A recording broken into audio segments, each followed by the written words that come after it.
Human-centric lighting means we focus on what the user of our light really requires. The best thing we can serve, we can provide is natural daylight.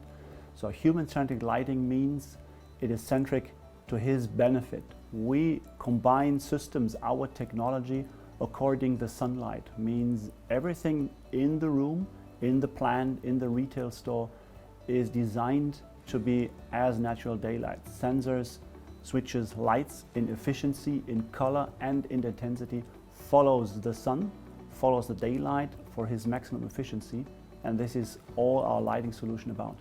I think if you really look at, and if I bring it down to the building industry, I think the building industry can bring a great contribution to the road to zero, right? It has been identified as one of the 19 sectors we can really make a big move. In that move, and as a lighting solution provider, we can't take the journey alone. So it is very important. That's one of the manifests also in the road to zero, is to take the architects along with you. So it has been said 20% of the architects has to sign a manifest to the road to zero and contribute to that. Same with property developers.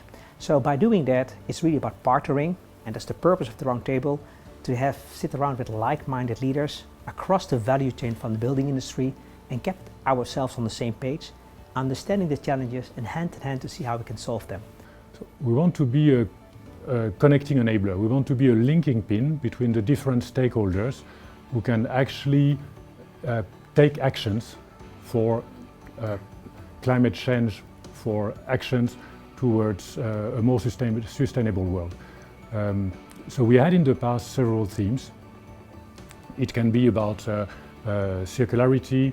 We had themes about the contribution of architectural approach, about smart solutions. Now this theme is about post-COP26 action from government, from talk to walk. After COP26 there were many announcements from governments about objectives. Now it's time to put these objectives in action. And we want to actually start from the government needs, the government agenda and priorities, and see how the private sector and the various stakeholders can contribute to achieving these objectives. Well, the key technology, of course, human-centric light is a technical challenge. Of course, you do need latest technologies, and you do need the latest modules and components to serve and to support human-centric lighting solutions, but at the end it is all about know-how and connectivity. So the challenge is how to connect systems to make it really human-centric, centric to the user, and how to adapt this with the maximum simplicity for the benefit of the customer. That's the real challenge in technologies for human-centric lighting. Now, knowledge sharing is very important because we always tend to assume that the other party knows.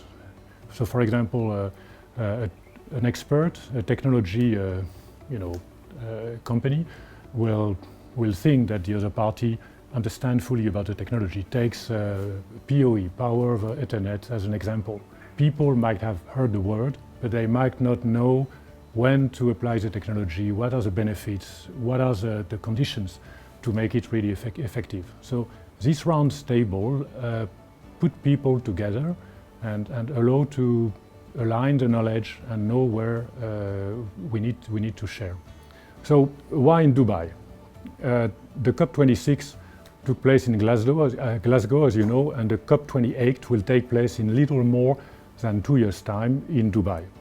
And for the time being, you have the Expo in Dubai, which brings a lot of attention, and sustainability is one of the key themes of this Expo.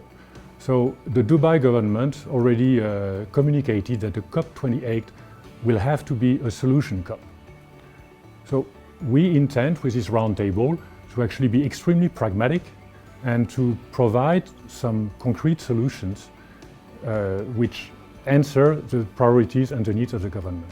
So human centricity goes beyond lighting. Lighting has to play a very important role. So it helped us also to find and explore the right discussions of partnerships to look at human-centric buildings.